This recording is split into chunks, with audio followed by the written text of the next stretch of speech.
I often get asked by leaders, how do I motivate my team? How do I generate engagement in my team? How do I create enthusiasm? And I like to turn that question around. I like to ask, how do you become more engaged? How do you become more motivated?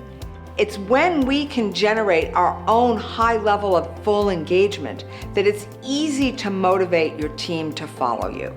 My name is Stacy. I'm a keynote speaker and I sit on a number of board of directors.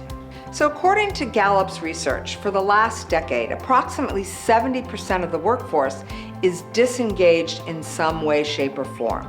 And if you think about it, the only thing in an organization that can actually create, that can innovate, is its people. Only people create. And so it's so important to think about engaging your workforce, because that's where you generate the new ideas that take your organization to the next level.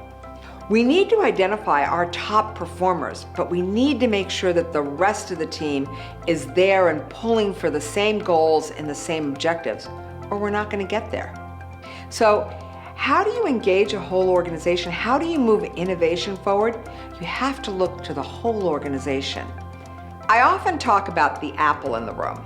So imagine this is a bright red apple, and on one side it's beautiful, and on the other side of this apple there's a big bruise and a little worm crawling out of it.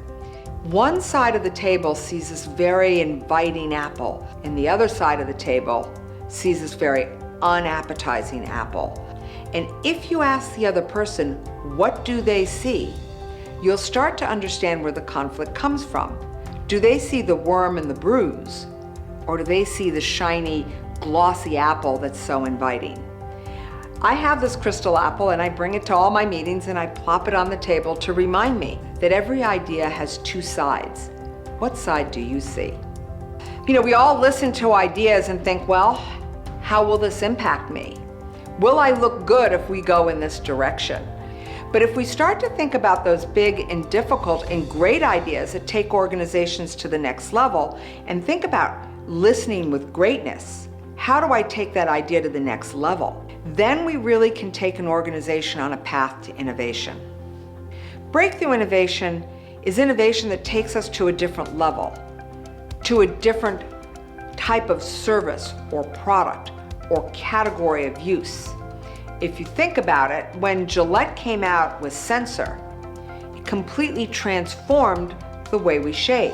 And that single innovation that was breakthrough around Sensor took the company for almost 20 years forward with new innovation.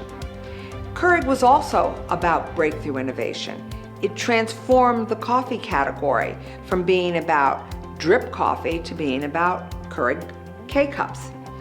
It's when we think about taking the time to bring a piece of breakthrough innovation, either in a product or a service, to the market, that we can really transform our companies and put them on new growth tracks that take several years.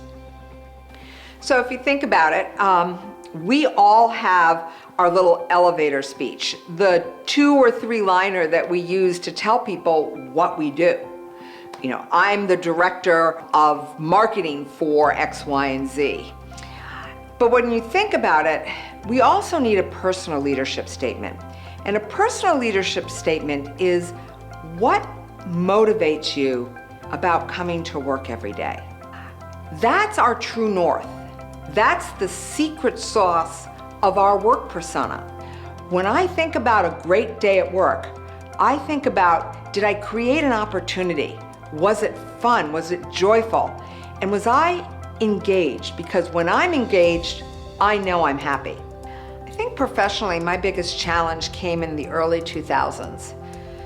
I was dual career. I had 2 kids that were in either middle school or elementary school. And I had a mother that was aging in her mid-80s and had early stage Alzheimer's. And I realized that I just couldn't do it all anymore. And so I wasn't giving my best at work anymore. And I actually think my bosses knew that.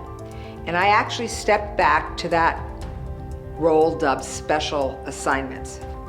I was able to have a little bit more flexible of a work schedule. in special assignments. I wasn't required to travel all over the world for my businesses. And it gave me a chance to catch my breath. It also gave me a real chance to do a little bit of soul searching. Because up until that time, I was a hard-driven, drive for results, get promoted again type of person. And when you go into special assignments, I didn't know whether I'd ever be able to go back to line work. And when I was able to take a step back and give up all of that ambition was when I was really able to understand the people that worked with me and the people who worked around me. So that opportunity to actually step back was what really got me to step forward when the right time came along. For me, speaking to audiences is a way to give back. If I can impart to them a little bit of the knowledge that I've had and I've gained over my career, then I feel I've done something good. If I can help someone understand how to balance their home and their work life in a different way, if I can help them to understand what it is that motivates them to go to work, and then how do they impart that motivation and that enthusiasm to their team, then I've given back in some way, shape, or form. And to me, that's what gets me excited about what I'm doing now.